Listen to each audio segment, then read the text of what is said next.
بسم اللہ الرحمن الرحیم۔ السلام علیکم۔ اسلامی اور تاریخی واقعات سننے کے لیے ہمارا چینل وزٹ کریں۔ حضرت سیدنا ابو محمد خراسانی کا بیان ہے کہ ایک خراسانی تاجر کا غلام بہت نیک و پارسا تھا۔ موسم حج میں جب حاجیوں کے قافلے حرمین جانے لگے تو اس نیک غلام کے دل میں بھی حاضری کی خواہش جوش مارنے لگی۔ اس نے مالک کے پاس جا کر حال دل سنایا اور حاضری کی اجازت طلب کی۔ بدبخت و گستاخ تاجر نے انکار کر دیا۔ تاجر نے کہا، اگر تم میرا ایک کام کرو تو میں اجازت دے دوں گا، ورنہ ہرگز اجازت نہ دوں گا۔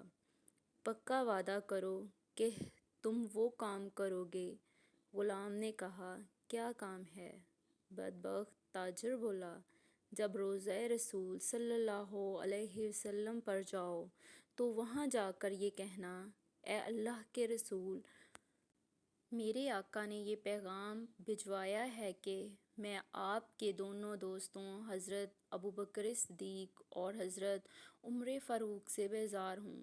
اگر میرا یہ پیغام پہنچانے کی حامی بھر لو تو میں تمہیں خوشی اجازت دیتا ہوں۔ غلام کا بیان ہے کہ اپنے بدبخت مالک کی یہ گستاخانہ باتیں سن کر میں بہت غمگین ہو گیا۔ بظاہر تو میں نے ہاں کر دی، لیکن جو میرے دل میں تھا اللہ اسے بہتر جانتا ہے۔ بہرحال میں قافلے کے ہمراہ مدینہ منورہ دھڑکتے دل، لرزتے قدموں اور پرنم آنکھوں کے ساتھ روضہ رسول کی جانب بڑھنے لگا۔ قبر انور پر پہنچ کر میں نے سلام عرض کیا، پھر امیر المومنین حضرت سیدنا ابوبکر صدیق اور امیر المومنین حضرت سیدنا عمر فاروق کی بارگاہ میں سلام کیا۔ مجھے اپنے بدبخت و گستاخ مالک کا پیغام بد حضور صلی اللہ علیہ وسلم کی بارگاہ میں پہنچانے سے بہت شرم آ رہی تھی، لہٰذا میں باز رہا اور مسجد نبوی میں حضور صلی اللہ علیہ وسلم کے قدمین شریفین میں سو گیا۔ میں نے خواب میں دیکھا کہ قبر انور کی دیوار شق ہوئی اور حضور صلی اللہ علیہ وسلم چہرہ چمکتے ہوئے باہر تشریف لے آئے۔ آپ نے سبز لباس زیب تن کیا ہوا تھا اور جسم اطہر سے مشک کی خوشبو آ رہی تھی۔ سارا ماحول مشکبار ہو گیا۔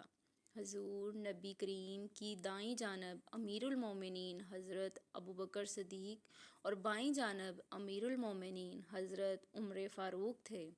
حضور صلی اللہ علیہ وسلم کی اتباع میں انہوں نے بھی سبز لباس پہنا ہوا تھا۔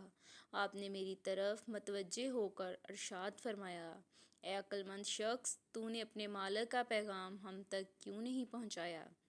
حضور کی ہیبت اور رعب و دبدبہ اتنا تھا کہ میں نے سر جھکائے دستہ بدستہ عرض کی، میرے آقا، مجھے شرم آتی تھی کہ آپ کو آپ کے پہلو میں آرام فرما دوستوں کے متعلق اپنے بدبخت مالک کا گستاخانہ پیغام سناؤں۔ آپ نے ارشاد فرمایا، اے خوش بخت، انشاءاللہ عز و جل تو حج کرنے کے بعد بخیر و عافیت خراسان واپس جائے گا۔ جب تو اپنے مالک کے پاس پہنچے تو کہنا، اللہ عز و جل کے رسول نے فرمایا، بے شک اللہ عز و جل اور اس کا رسول اس سے بیزار ہیں جو صدیق و فاروق رضی اللہ تعالیٰ عنہ سے بیزار ہے۔ پھر فرمایا، جان لے، جب تو وہاں پہنچے گا تو چوتھے دن وہ مر جائے گا۔ مرنے سے پہلے اس کے منہ سے پیپ و خون نکلے گا۔ کیا تو سمجھ گیا؟ میں نے عرض کی، میرے آقا، میں خوب سمجھ گیا۔ پھر آقا واپس تشریف لے گئے اور میں بیدار ہو گیا۔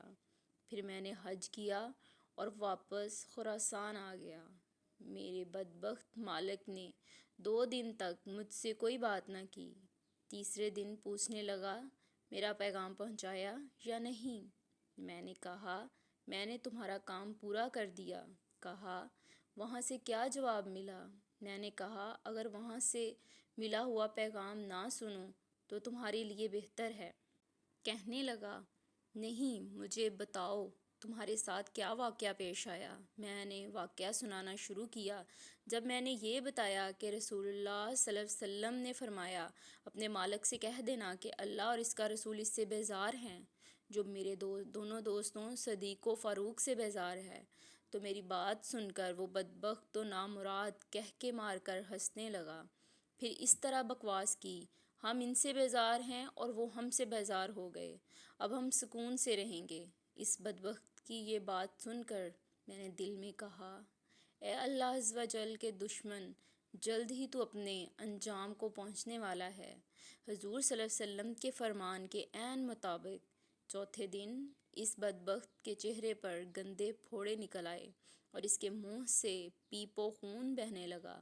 بالآخر ظہر کی نماز سے قبل وہ گستاخ و نامراد بڑی ذلت امیز اور عبرتناک موت مر گیا۔ بعض سلف کا بیان ہے کہ میرا ایک ہمسایہ حضرت ابوبکر و عمر رضی اللہ تعالیٰ عنہ کو گالیاں دیا کرتا تھا۔ ایک دن اس نے بہت کچھ گالیاں دیں، میری اور اس کی ہاتھا پائی بھی ہو گئی۔ آخر میں گہرے رنج و غم میں ڈوبا ہوا گھر پہنچا۔ میں نے غم کے مارے کھانا بھی نہیں کھایا اور سو گیا۔ رات کو خواب میں رحمت للعالمین صلی اللہ علیہ وسلم کو دیکھا۔